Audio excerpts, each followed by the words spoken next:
Picture this, it's Monday morning, you roll out of bed, getting ready to start your day, and all of a sudden it hits you. That annoying neck pain, that sharp stabbing sensation you've been getting off and on for a couple weeks, it's back, it's making it hard for you to turn your neck, and you don't know what to do. My name's Dr. Matt Pennetti. I'm a Neuro-Structural Chiropractor here in Centennial, Colorado, and in today's video I'm going to be walking you through why you keep waking up from sleep with this annoying neck pain. The other day while I was in practice, I had a woman come in and tell me a little bit about her neck pain that she gets anytime she's done sleeping. And she was asking me what she could do to help it or fix it. And so I'm going to take you through essentially what I told her, because this is a complicated topic. It's not just a one-size-fits-all approach.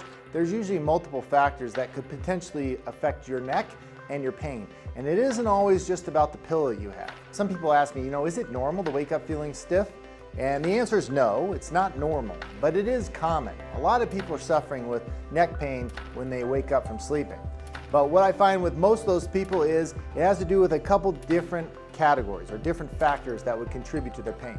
If it's off and on pain, that's even more of a concern for us, because there's usually something that you're doing, whether or not you're aware of it, that's causing your pain.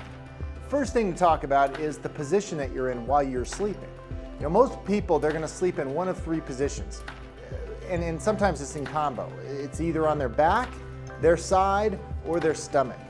What I would strongly recommend is we avoid the stomach at all costs, especially when you're dealing with neck pain.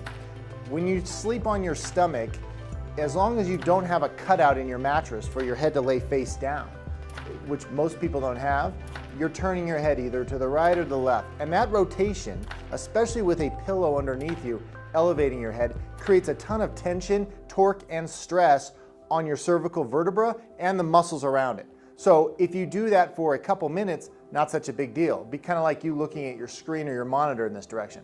But if you did that for 8 hours, you can imagine if your body is facing this direction, but your monitor's over there, and so you're turned this way for 8 hours, all day, every day, you can imagine over time how much tension and restriction is going to build up, not just through the muscles, but also through the structure of your spine. And the same thing happens when you're sleeping. So it's best to sleep on your side or your back. When you're on your side, things become a little more complicated, because you have to make up the difference between the outside of your shoulder and your ear. That gap there, we essentially need to stay in a neutral position even if we're on our side. So our head should not kink either direction, which means your pillow needs to be either thick enough or thin enough, depending on who you are, to make sure that that happens, as well as making sure that it's not so fluffy or soft that it starts to compress through the night and your head sinks in, because that can be a problem too. When you're on your back, the opposite is true. You want thinner, typically, not thicker. Your head needs to be in a neutral position, much like it is here, over your shoulders. If your head's over your shoulders when you're on your back, you're typically in a good position. If your head starts to move forward in front of your shoulders throughout the night because your pillow's too thick, that can become a problem. So it's hard to use the same pillow on your side and on your back. Most people can't pull that off. It's best to have a pillow that has two different sizes to it, and there are pillows out there that are made like that.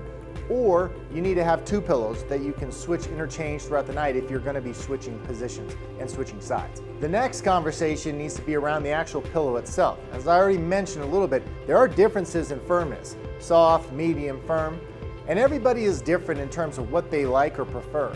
What we see as a general rule is that soft is usually the opposite direction to go in. We want to be pushing ourselves more towards the firmer side of things.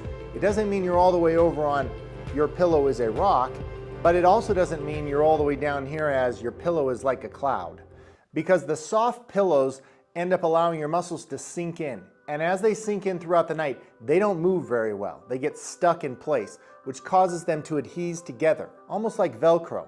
So in the morning when you get up out of bed and you try to move, the muscles don't slide and glide, they get stuck, which means it takes you a lot of time to stretch and mobilize to start to feel those tissues gliding the way they were designed to. Now, if you sleep on a surface, a pillow that's firmer, it's going to give your muscles more balance, which is naturally going to help you throughout the night, and in the morning time, these muscles are going to be a little more active and a little more on, which is going to help you prep and be ready to go through the morning without having so much stiffness and discomfort. Always better to have a firmer pillow rather than the softer pillow. Now, the next question I get from people who are dealing with the pain is, what can they do to get rid of it? Because their stretching or their stretches aren't helping. What I find with most stretches is they're helpful to a degree. They're temporary relief, but that's about where they stop. And most people don't understand what they should be doing anyway, whether it's stretches or not. The problem with your sleep and waking up with neck pain is that it's not always just a soft tissue issue. It can also be a structural issue, which we'll talk about in a second. But when it is just a soft tissue issue, the biggest thing you can be doing isn't stretching. The biggest thing you can be doing is movement. Like I said earlier, getting up and motioning is how you get those tissues gliding. If they're moving already, it's going to help them prep better. And if they're stuck, it's really the only thing that's going to get them gliding. Stretching, all that really does is bring a muscle to its end point of motion, which doesn't necessarily improve anything long term. Motion does. So best to get your body and your neck into some specific ranges of motion, like bending and flexing your neck, side to side bending, and rotation. Those are some of the best motions you can do to help get movement and get those muscles to move the way they were supposed to. The other thing to realize when it comes to sleep and waking up with pain in your neck is the structure of your spine. We identify core problems in my practice, and a core problem in the spine is typically measured in two ways.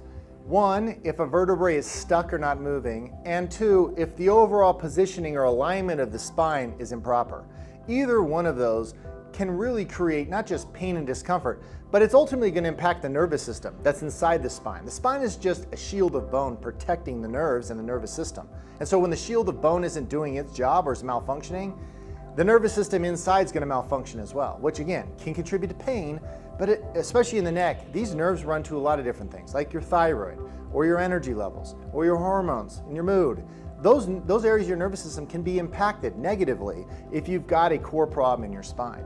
So one of the biggest things we look for when it comes to pain in the neck is, does that person have a natural curve in their neck? Your curve should bow out, kind of like a banana, which is what you see here. That curve is there to act almost as a shock absorber because the skull and head sit up top here, and they are about 12 pounds of weight.